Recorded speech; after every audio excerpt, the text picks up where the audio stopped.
Hello friends, welcome to learn services. This is Ram Soni. आज हम बात करेंगे directive principles of state policy के बारे में। इसे बोलते हैं राज्य के नीति निर्देशक तत्व।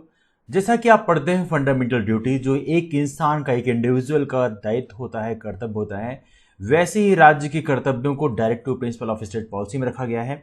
Directive principle of state policy देखा जाए तो काफी महत्वपूर्ण पार्ट है। बेसिकली संविधान का हमारा जो पार्ट 4 है, पार्ट 4 एक्सक्लूसिवली इसके बारे में बात करता है। This talks about this one. तो आइए बात करते हैं directive principle of state policy. इस वीडियो में देखेंगे हम बहुत सारे आर्टिकल्स को याद करेंगे, बहुत सिंपल कीवर्ड्स के साथ में याद करेंगे, जिससे काफी सारे आर्टिकल हमें याद हो जाएंगे। आइए देखते हैं कौन कौन से डायरेक्टिव प्रिंसिपल में क्या लिखा हुआ है, what is happening over there. Let's get the brief idea about it. इसे बोलते हैं हम directive principle of state policy. इसे बोलते हैं राज्य के नीति निर्देशक तत्व। जब भी हम directive principle of state policy की बात करते हैं, काफी महत्वपूर्ण पार्ट है। इवनली बाबा साहब डॉक्टर भीमराव अम्बेडकर ने बोला this is the noble feature of the constitution. तो बाबा साहब ने, डॉक्टर अम्बेडकर साहब ने क्या बोला, ये पूछा जाता कई बार, तो डॉक्टर अम्बेडकर ने बोला है इससे noble feature of the constitution. तो ये आप याद रखेंगे, this is called noble feature. Now ये देखा जाए, इसके बारे में एक राय ग्रीनविल ऑस्टिन का भी है। ग्रीनविल ऑस्टिन ने इसको कॉन्सेंस ऑफ द कॉन्स्टिट्यूशन बोला। This difference between both of them, तो थोड़ा सा आप याद रखेंगे। नाउ डीपीएसपी की बात करें तो पार्ट 4 तो संविधान का है ही, साथ में आर्टिकल 36 से लेके 51 तक इसके बारे में बात करता है। याद रखें, this is the very important thing you have to remember कि आर्टिकल 36 से लेके 51 तक हम डीपीएसपी के बारे में बात करते हैं। लेकिन जब भी कोई आर्टिकल 51A कुछ इस तरह से लिखा हुआ है, समथिंग लाइक दैट, तो इसको आप याद रखें, this is the independent article. जब कैपिटल लेटर में लिखा हो, ये एक इंडिपेंडेंट आर्टिकल होता है। यदि स्मॉल लेटर में लिखा है तो वो एक स्पेशल क्लॉज होता है। जैसे मान लीजिए सपोज करें लिखा है 243A, that is the sub clause. ये सब क्लॉज कहलाता है। लेकिन यदि ऐसा लिखा है तो एक इंडिपेंडेंट आर्टिकल कहलाता है। तो इसे आप याद रखें, this is quite important thing. Alright, चलिए now what we gonna talk about right now at here that DPSP में हमारे आर्टिकल 36 से लेकर 31 तक हम directive principle of state policy, राज्य के नीति निर्देशक तत्वों के बारे में बात करेंगे।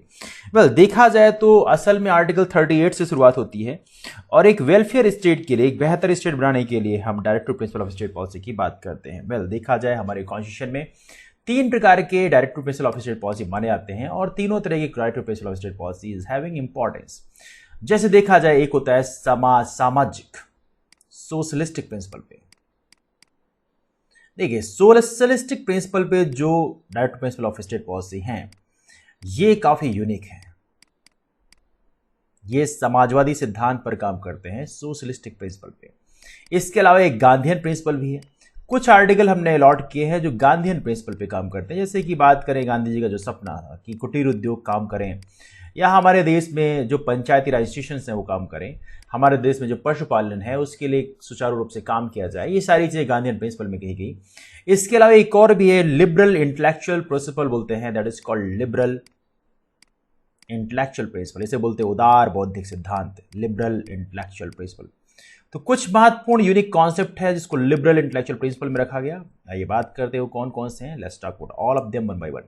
तो 3 प्रकार के डीपीएसपी, राज्य के निर्देशक तत्व, यूजुअली हम पढ़ते हैं और हर एक आर्टिकल का अपना एक महत्व है। आइए बात करते हैं, स्टार्टिंग करते हैं सोशलिस्टिक प्रिंसिपल से।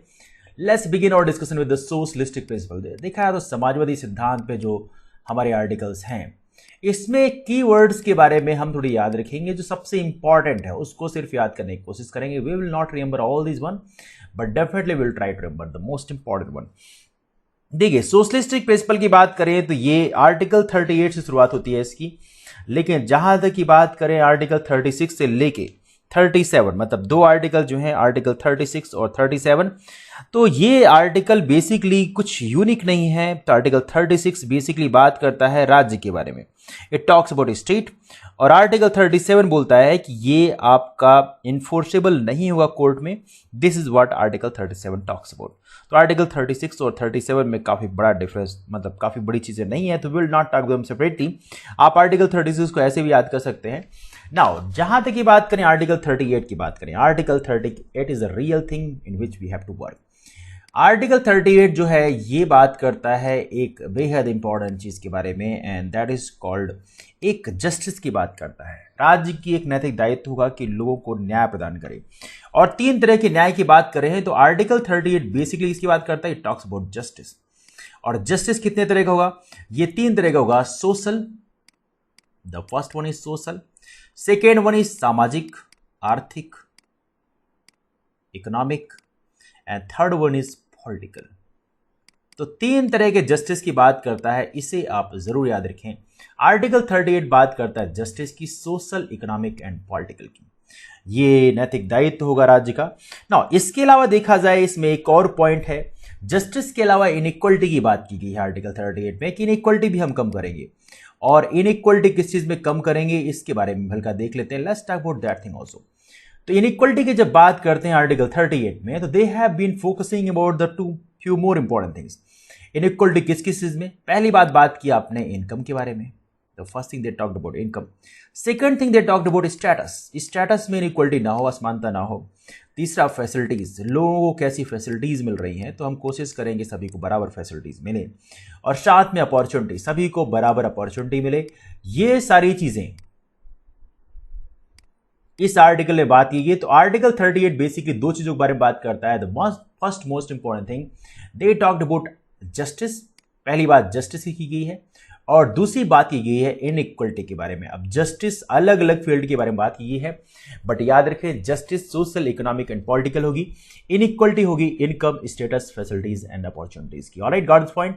नाउ आर्टिकल 38 में देखा जाए, आर्टिकल 38 के बाद आर्टिकल 39 है, जो कि आर्टिकल 39 काफी यूनिक है। This is article 39, but article 39 पढ़ने के पहले एक बेहद इंपॉर्टेंट पॉइंट यह है कि जो इनइक्वलिटी कम करने की जो बात की गई है आर्टिकल 38 में, ये प्रॉपर्ली एक अमेंडमेंट के द्वारा ऐड की गई है, इसलिए आप इसको थोड़ी सी याद रखेंगे। This what you have to remember this one.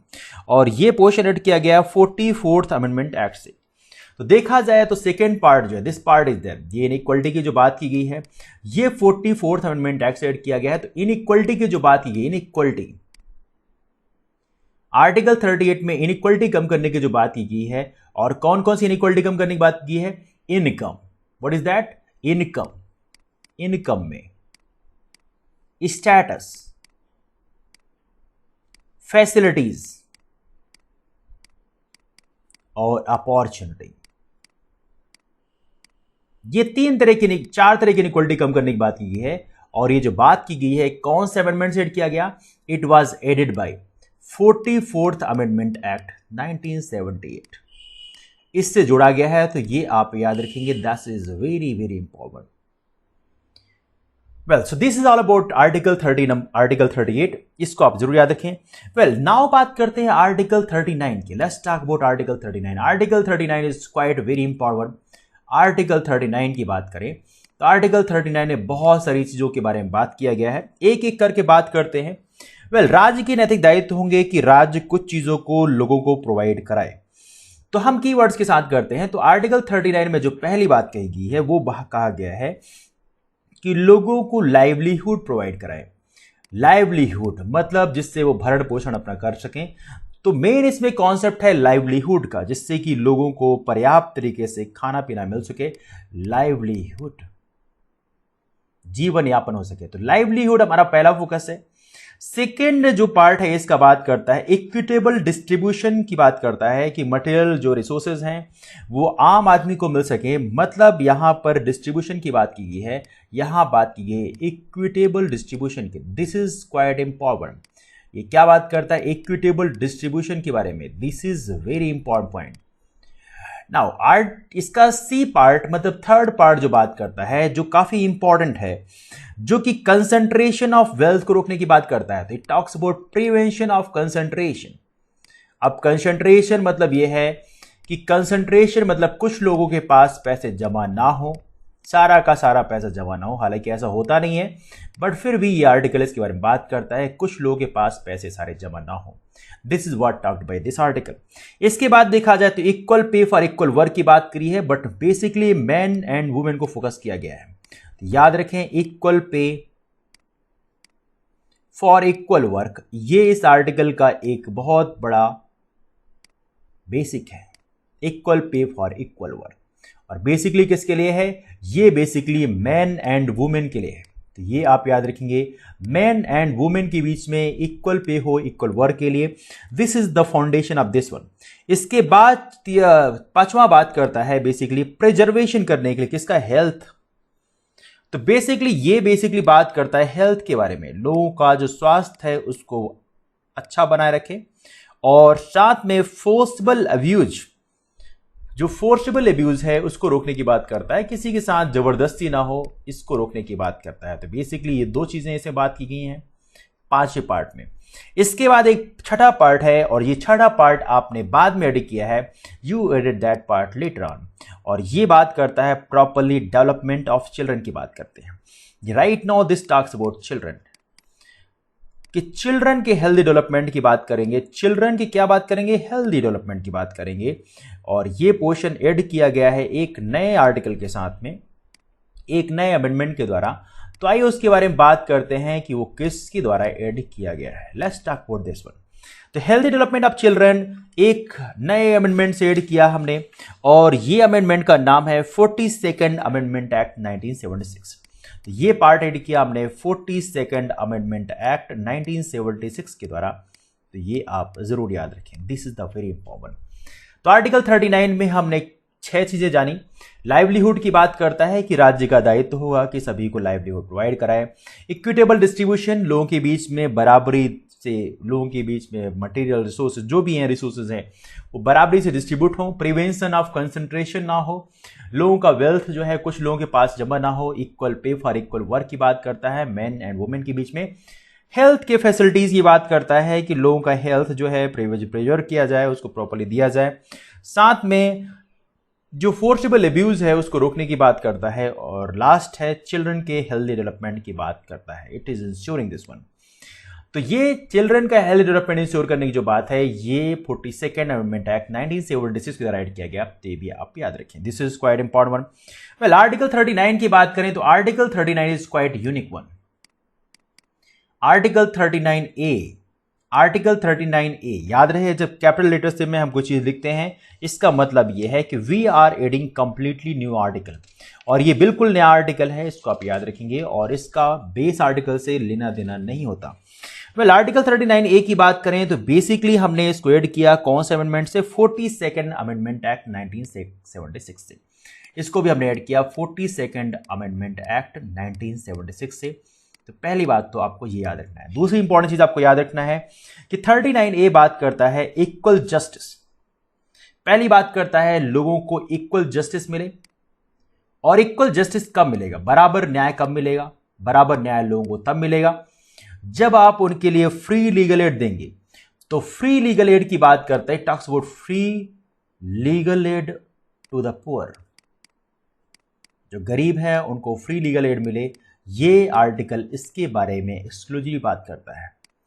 तो आप जो देखते हैं गवर्नमेंट, जो सरकारी वकील होते हैं, जिनका मकसद होता है कि जो एफोर्ड नहीं कर सकते लीगल एड, उनको गवर्नमेंट की तरफ से सुनिश्चित मुहैया कराई जाती है। तो ये आप याद रखें, this is what discussed in article 39A।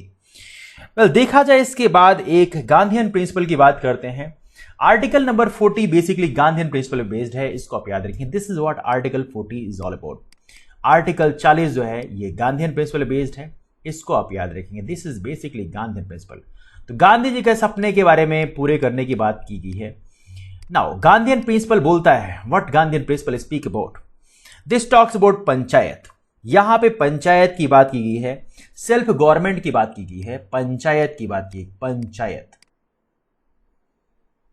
और पंचायत से जब याद आया, इसका मतलब यह है सेल्फ गवर्नमेंट की बात की जा रही है।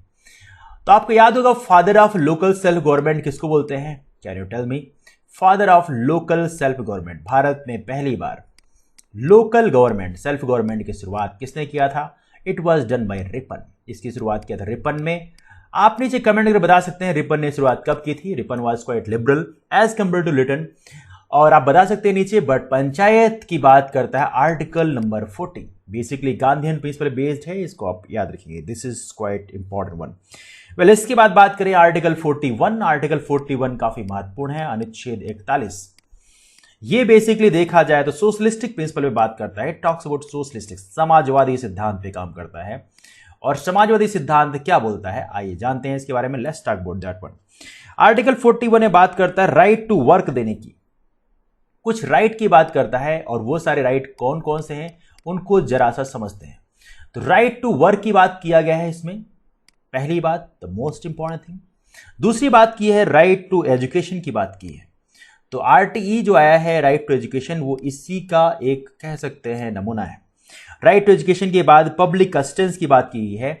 पब्लिक असिस्टेंस का मतलब यह है कि यदि किसी के पास अनएम्प्लॉयमेंट है, उस केस में राज्य का यह नैतिक दायित्व हुआ कि लोगों को पब्लिक असिस्टेंस, गवर्नमेंट की तरफ से असिस्टेंस दिया जाए।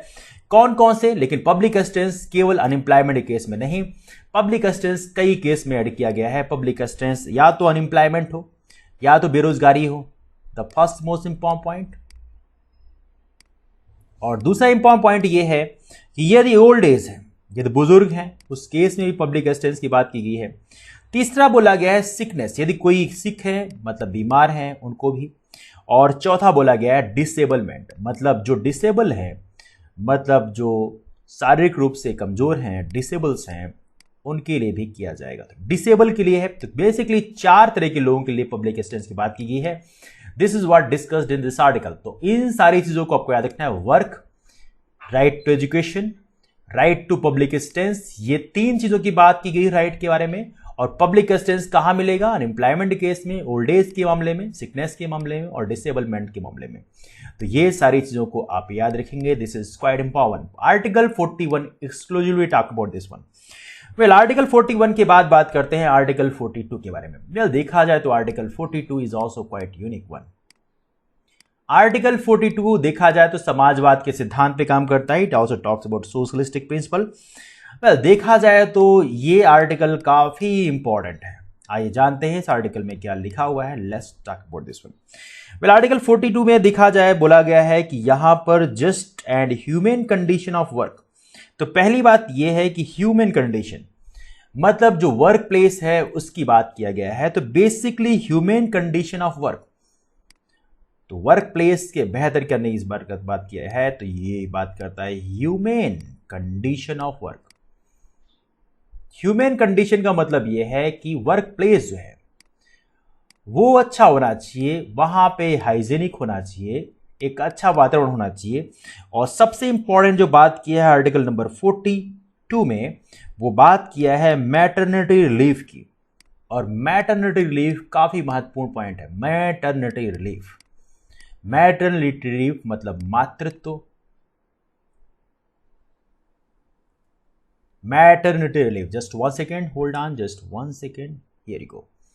मैटरनिटी रिलीफ की बात इसमें की गई है, इसको आप याद रखेंगे। That's a very important. देखिए, मैटरनिटी जो लीव मिलती है, और मैटरनिटी लीव आपको पता होगा, मैटरनिटी लीव पेड लीव होती है, इसको भी याद रखेंगे। तो मैटरनिटी लीव की बात किया गया है, जो मातृत्व जो सुख है उसकी बात किया गया है। मातृत्व मतलब एक प्रकार से जब प्रेगनेंसी का टाइम होगा उस टाइम पे आपको पेड लीव मिलेगी, मतलब सैलरी भी मिलेगी, and you will get the leave as well. इसकी बात इसमें की गई है, तो इसको आप याद रखें। बिकॉज एज यू नो, इसी के अंतर्गत जो 26 वीक्स की जो मैटरनिटी रिलीफ मिलता है, 26 वीक्स का, ये इसी का एक नतीजा है। तो ये भी आप याद रखेंगे। तो गवर्नमेंट इन चीजों को इंश्योर करने के लिए समय समय पर डिफरेंट स्कीम रन करती है, तो ये आप याद रखें। This is what discussed in article number 42। Well, article 42 के बाद बात करते हैं आर्टिकल नंबर 43 की बात करते हैं। आर्टिकल 43 काफी इंपॉर्टेंट आर्टिकल है, आइए इसके बारे में थोड़ी बात करते हैं। Let's talk about article 43। Article 43 काफी महत्वपूर्ण है। इसमें देखा जाए तो इसमें काफी सारी चीजों के बारे में बात किया गया है। पहली बात यह है, यहां बात किया गया लिविंग वेज की। लिविंग वेज मिनिमम वेज से बिल्कुल अलग है। लिविंग वेज का मतलब यह है कि जीवन जीने के लिए जो बेसिक्स हैं, कि आप बच्चों को एजुकेशन दे सकें, बच्चों को बेसिक फैसिलिटी दे सकें, खुद को बेसिक फैसिलिटी दे सकें, एजुकेशन दे सकें, ये बात करता है लिविंग वेज के बारे में। एक डिसेंट स्टैंडर्ड ऑफ लाइफ की बात किया गया है। और कमाल की बात यह है कि यहां पर लिविंग वेज की बेसिकली बात किया गया है और डिसेंट स्टैंडर्ड ऑफ लाइफ की बात की गई है। तो हम दोनों को लिख लेते हैं, decent standard of life, decent life, decent standard of life, इन दोनों के बारे में बात किया गया है। This is what discussed about, but mainly जो डिस्कशन है वो है लिविंग वेज। आर्टिकल 43 का जो फाउंडेशन है, this is the living veg. और ये है बेसिकली कौन सा प्रिंसिपल? ये समाजवादी सिद्धांत पे बात करता है। This is socialistic principle. Well, इसके अलावा देखा जाए तो यदि गांधीयन प्रिंसिपल की बात करें तो आर्टिकल 43 एक गांधीयन प्रिंसिपल भी बेस्ड है। आर्टिकल 43 की बात करें तो एक गांधीयन बेस्ड भी है। नाउ गांधीयन बेस की बात करें तो यहां पे किसके बारे में बात किया गया? Let's talk about it. Article 43 जो गांधीयन है वो कुटीर उद्योगों की बात करता है। Talks about cottage industry. Cottage industry की बात करता है। कॉटेज इंडस्ट्री डेवलप की जाए, उनको समुचित व्यवस्था प्रोवाइड की जाए, कुटीर उद्योग डेवलप किए जाएं। और कमाल की बात यह है कि ये ग्रामीण एरिया की बात करता है। It is basically talks in rural areas. तो ये आप याद रखेंगे, दिस इज वेरी इंपॉर्टेंट। ये कॉटेज इंडस्ट्री की बात करता है। This is what article 43 discussed about. तो ये गांधीयन प्रिंसिपल है। तो गांधीयन प्रिंसिपल समाजवादी सिद्धांत पर भी आर्टिकल 43 है और गांधीयन प्रिंसिपल भी आर्टिकल 43 है। और देखा जाए तो आर्टिकल 43 जो समाजवादी सिद्धांत पे बात करता है वो लिविंग वेज की बात करता है। आर्टिकल 43 जो गांधीयन प्रिंसिपल पे है वो कुटीर उद्योगों की बात करता है। दोनों ही चीजें काफी महत्वपूर्ण है, आप इसको याद रखें। वेल, आर्टिकल नंबर 43A की बात करें तो आर्टिकल 43A काफी यूनिक है, काफी महत्वपूर्ण है। आइए थोड़ी इसके बारे में बात करते हैं। वेल, जैसे नाम से लग रहा है आपको, article 43 have been started later on, बाद में लाया गया।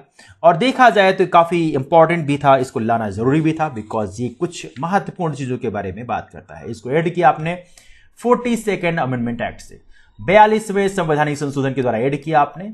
वैसे भी कहते हैं कि 42वां संवैधानिक संशोधन एक मिनी कॉन्स्टिट्यूशन के रूप में था, क्योंकि इसमें बहुत सारी चीजों को ऐड किया गया। वेल, आर्टिकल 43A में जो चीजें ऐड किया गया वो काफी महत्वपूर्ण है। सबसे इंपॉर्टेंट है, पार्टिसिपेशन ऑफ वर्कर की बात करता है, एक्सक्लूसिवली बात करता है। Talks about participation of workers. और वर्कर्स का पार्टिसिपेशन, देखिए usually participation of workers management में नहीं होता, क्योंकि वर्कर्स को इतनी आजादी कहां मिलती है। लेकिन इसमें बात किया गया पार्टिसिपेशन ऑफ वर्कर्स कहां होगा, in the most important thing, management of industries. और इसीलिए आपको यूनियंस जो मिलते हैं कंपनीज के अंदर वो इसी के अंतर्गत आते हैं। तो ये आप याद रखेंगे, this is the very very important thing. Alright, so हम कह सकते हैं इसका बेस्ट एग्जांपल जो ट्रेड यूनियंस आप देखते हैं, द ट्रेड यूनियंस, वो इसके एग्जांपल में आउट काउंट कर सकते हैं। This is basically the trade unions. जो ट्रेड यूनियंस नहीं कहें बल्कि यूनियंस के हैं, वर्कर्स यूनियन के हैं, that's a better one. Workers union जो है, जो कंपनीज में आपको देखने के लिए मिलता है, that is called workers union. ये इसका एक बहुत ही महत्वपूर्ण एग्जांपल है। वेल, आर्टिकल नंबर 43 ये हो गया। Now let's talk about the most important, that is article 43B। This is the quite important. Article 43B के बारे में बात करते हैं। देखिए, आर्टिकल 43B देखा जाए ये काफी बाद में ऐड किया गया, और ये ऐड किया गया 97th अमेंडमेंट एक्ट के द्वारा। 97th अमेंडमेंट एक्ट के द्वारा इस आर्टिकल को ऐड किया गया। This is the very important. Well, देखा जाए तो यहां पर कब ऐड किया गया, सन 2011 में, मतलब it was time of Manmohan Singh. Well, देखिए यहां पर आर्टिकल नंबर 43 में ऐड किया गया बेसिकली कोऑपरेटिव सोसाइटी के, सहकारी जो समितियां हैं, ये कोऑपरेटिव सोसाइटी की बात करता है। Talks about cooperative society. Now इस कोऑपरेटिव सोसाइटी जो सहकारी समितियां हैं उसके बारे में क्या बात करता है कि कोऑपरेटिव सोसाइटी तो आप बनाएं, बहुत अच्छी बात है, this is pretty good thing. लेकिन कोऑपरेटिव सोसाइटी बनाने के बाद इसका कैसे मैनेजमेंट होगा, इसका मैनेजमेंट एक फॉर्मेशन अच्छे से हो, ऑटोनॉमिक फंक्शनिंग हो, एक डेमोक्रेटिक कंट्रोल हो और प्रोफेशनल मैनेजमेंट हो, इन सभी चीजों के बारे में बात करता है। तो बेसिकली ये 4 चीजों के बारे में बात करता है। एक कोऑपरेटिव सोसाइटी का फॉर्मेशन किस तरह से हो, थोड़ा सा उसके बारे में बात करते हैं। कोऑपरेटिव सोसाइटी का जो फॉर्मेशन आप करेंगे, इसमें 4 चीजों के बारे में बात कर रहा है। पहली बात करता है voluntary formation. This is the most important thing. Voluntary formation की बात करता है, this is the first important thing. Second यहां बात करता है ऑटोनॉमस फंक्शनिंग, मतलब उसमें किसी भी तरह से इंटरफेयर बाहर करना हो जिससे वो ऑटोनॉमस तरीके से फंक्शनिंग कर पाए, वो अपना डिसीजन ले पाए। That's the post second important thing.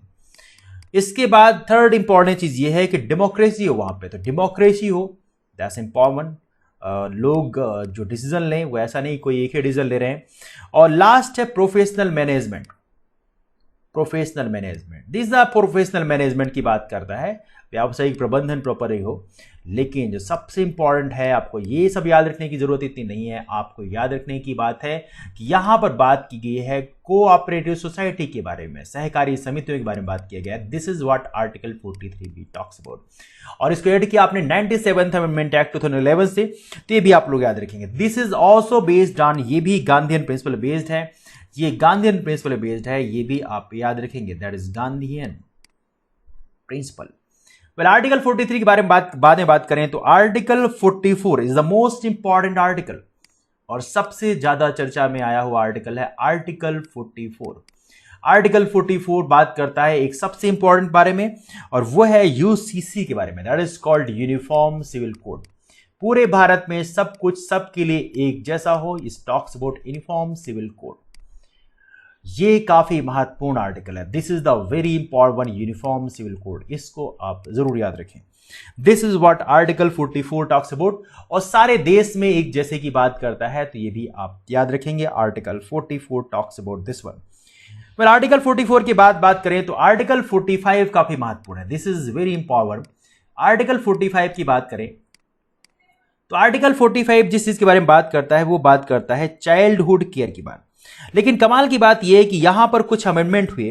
पहले तो ये 6 से 14 साल के बच्चों की बात करता था, बट राइट नाउ ये जो चाइल्डहुड केयर है वो 6 साल से कम उम्र के बच्चों की बात करता है। और ये काम जो हमने किया एक अमेंडमेंट से किया, और ये जो अमेंडमेंट जो राइट टू एजुकेशन एक्ट है जो आपने डाला आर्टिकल 21A में, जो कि फंडामेंटल राइट का पार्ट है, और यहां पर जो डेवलपमेंट किया हमने कौन से अमेंडमेंट से किया, बेसिकली यहां पर 86th अमेंडमेंट एक्ट 2002 में किया गया। और ये 86th अमेंडमेंट एक्ट काफी महत्वपूर्ण है, और इसके द्वारा हमने इसमें जो एज है, जो कि पहले यूजुअली लिखा होता था 6 से 14 साल, तो राइट नाउ जो डेवलपमेंट है, चाइल्ड डेवलपमेंट की बात करते हैं। और चाइल्ड डेवलपमेंट किसका, चाइल्डहुड केयर किसका, बेसिकली लेस देन 6 ईयर के बच्चों की। ये बात करता है चाइल्डहुड केयर की। चाइल्डहुड केयर, ये बेसिक एजुकेशन की बात नहीं करता है, ये चाइल्डहुड केयर की बात करता है। और किसके लिए, लेस देन 6 ईयर के लिए, 6 साल से कम उम्र के बच्चों के लिए। ये आप याद रखेंगे। This is quite important. Childhood care education भी है, तो बेसिकली देखा है तो बहुत बेसिक एजुकेशन की बात कर रहा है। तो ये बात करता है 86 अमेंडमेंट एक्ट 2002 में, चूंकि पहले याद रखें इसको साथ में आर्टिकल 21A को भी साथ में याद करें, चूंकि आर्टिकल 21A में जो पहले इसका पार्ट था वो चला गया 21A में। वहां पे बात करता है 6 साल से 14 साल के बच्चों के लिए, लेकिन राइट नाउ यहां पे चेंज हुआ और राइट नाउ यहां पे हो गया लेस देन 6 ईयर्स। दोनों ही आर्टिकल आप साथ में याद करें, article 45 and article 21A together. और डेवलपमेंट हुआ 86th अमेंडमेंट एक्ट से, तो इसको आप याद रखें। This is very important thing. Well, article 45 के बाद बात करते हैं आर्टिकल 46 के बारे में। वेल, देखा जाए तो आर्टिकल 46 काफी इंपॉर्टेंट है। आर्टिकल 46 जिन चीजों के बारे में बात करता है वो काफी महत्वपूर्ण है। ये बात करता है एजुकेशनल और इकोनॉमिक इंटरेस्ट की, किसका, SC, ST और जो बाकी वीकर सेक्शन है। अब वीकर सेक्शन में बहुत सारे आ जाते हैं, जस्ट लाइक लॉन्ग ग्रुप, काफी बड़ा ग्रुप है जिसमें वीकर सेक्शन में सभी आ जाते हैं, चाहे वो बैकवर्ड क्लास के हों, चाहे डिफरेंटली एबल्ड हो, चाहे वुमेन हो, सभी को इसमें काउंट कर लिया आता है। बेसिकली सभी के अपलिफ्टमेंट की बात करता है, तो बेसिकली बात करता है एजुकेशनल इकोनॉमिक इंटरेस्ट की बात करता है, और बात करता है कि इनको सोशल इंजस्टिस एक्सप्लॉयटेशन ना हो। तो बेसिकली बात करता है SC ST के बारे में, और याद रहे एजुकेशनल और इकोनॉमिक इंटरेस्ट दोनों की बात करता है। यदि आप फर्दर लिखना चाहें तो एजुकेशनल और इकोनॉमिक इंटरेस्ट डेवलप करने की बात करता है। This is what talks about. लेकिन सबसे इंपॉर्टेंट जो है वो आपको याद रखना है, it talks about SC ST and weaker section. ये आप याद रखें, जो सबसे से इंपॉर्टेंट है। ये तो चलो एक्सक्लूसिवली है, लेकिन आर्टिकल 46 में आपको याद होना चाहिए कि SC ST और वीकर सेक्शन की बात करता है, इतना आपको जरूर याद होना चाहिए। This is quite important thing. Well, article 46 के बाद बात करते हैं आर्टिकल 47 में। आर्टिकल 47 की बात करें, let me tell you one thing, article 46 भी है, ये भी गांधीयन प्रिंसिपल बेस्ड है। गांधी जी का सपना था कि जो SC ST और वीकर सेक्शन के लोग हैं उनको फैसिलिटी समुचित तरीके से मुहैया कराई जाए। Article 47, this is the very important article.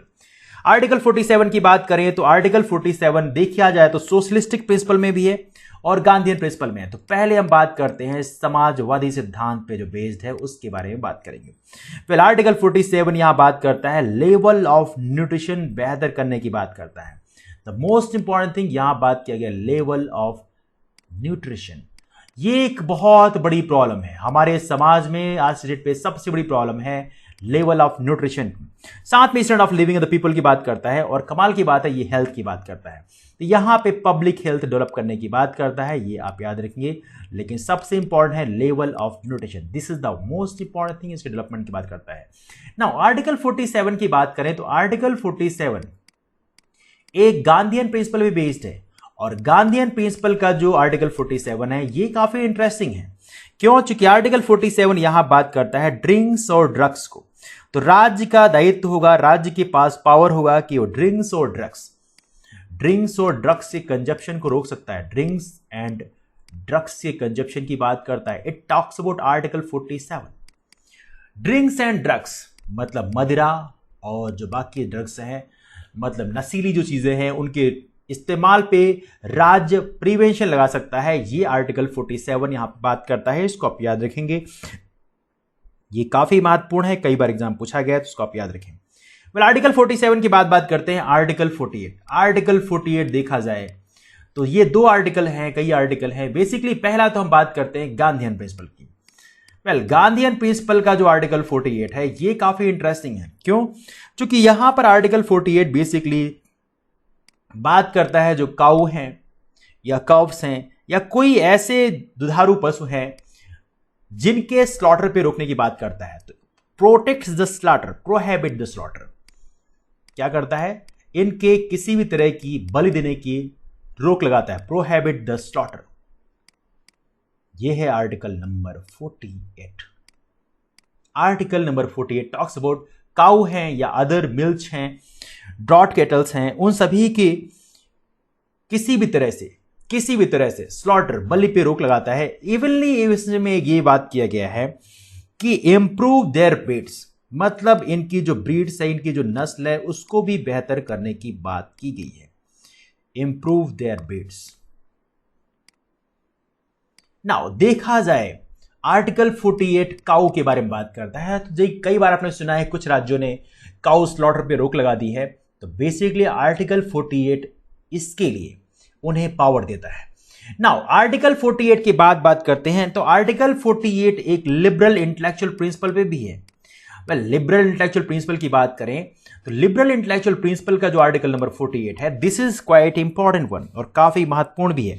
यहां पे बात करता है एग्रीकल्चर और एनिमल हस्बेंड्री, जो खेती है और जो पशुपालन है, इसका मॉडर्न और साइंटिफिक लाइन से डेवलपमेंट की बात करता है। लेकिन basically talks about agriculture and animal husbandry, but basically देखा जाए तो ये प्राइमरी सेक्टर की बात करता है। But that's a very important article, agriculture and animal husbandry. Well देखा जाए तो इसमें बात करता है कि इसको मॉडर्न और साइंटिफिक लाइन से डेवलप किया जाए।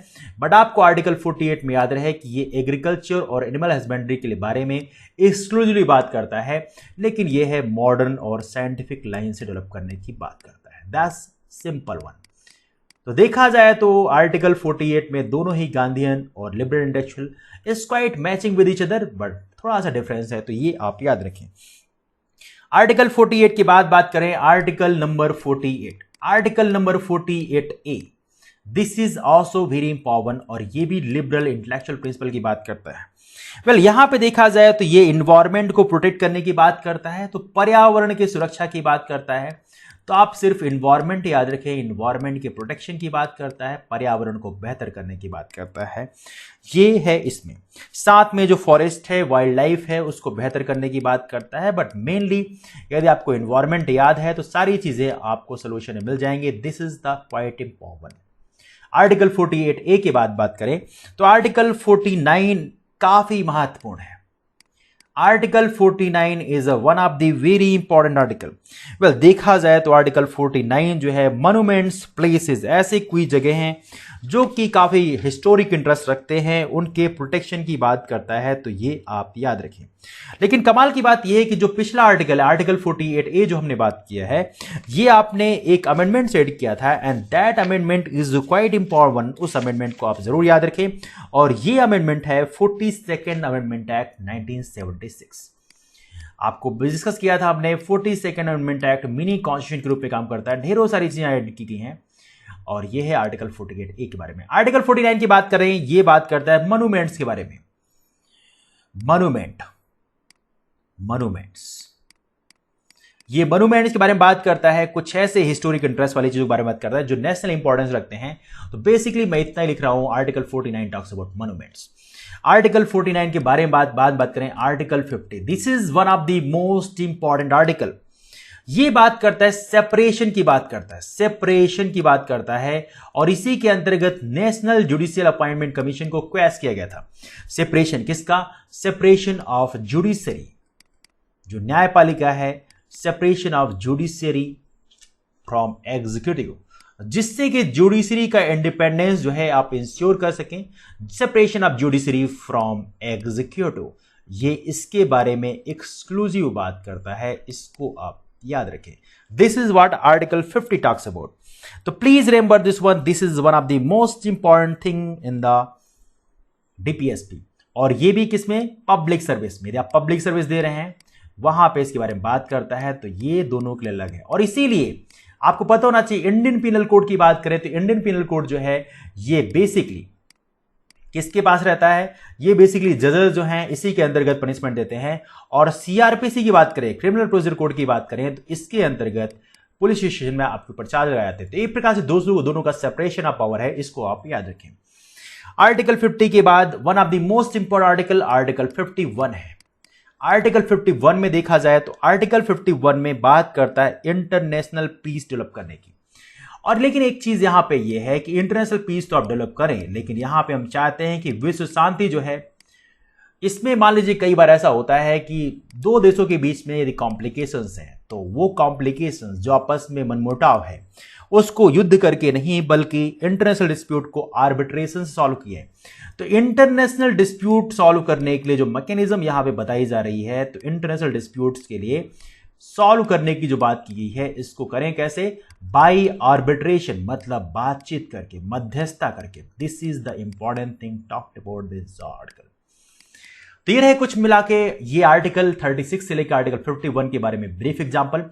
तो आई थिंक आपको डेफिनेटली इसमें काफी एडवांटेज मिलेगा। इसमें सिर्फ कीवर्ड्स के साथ मैंने आपको याद कराने की कोशिश की है। इस वीडियो को आप कम से कम 3-4 बार देखें, आपको सारे आर्टिकल याद हो जाएंगे। This is all about directive principle of state policy. फिलहाल इस वीडियो के लिए इतना ही, आप क्लास को यहीं से वाइंड अप करेंगे। ऐसे ऑसम वीडियोस को देखने के लिए चैनल को सब्सक्राइब करना मत भूलिए, and do not forget to hit the like button, and दोस्तों के बीच शेयर कर सकते हैं। और apart from that, one more request, do not forget to subscribe the channel. Thank you so much for coming out here. Thank you so much, bye bye, take care, thank you.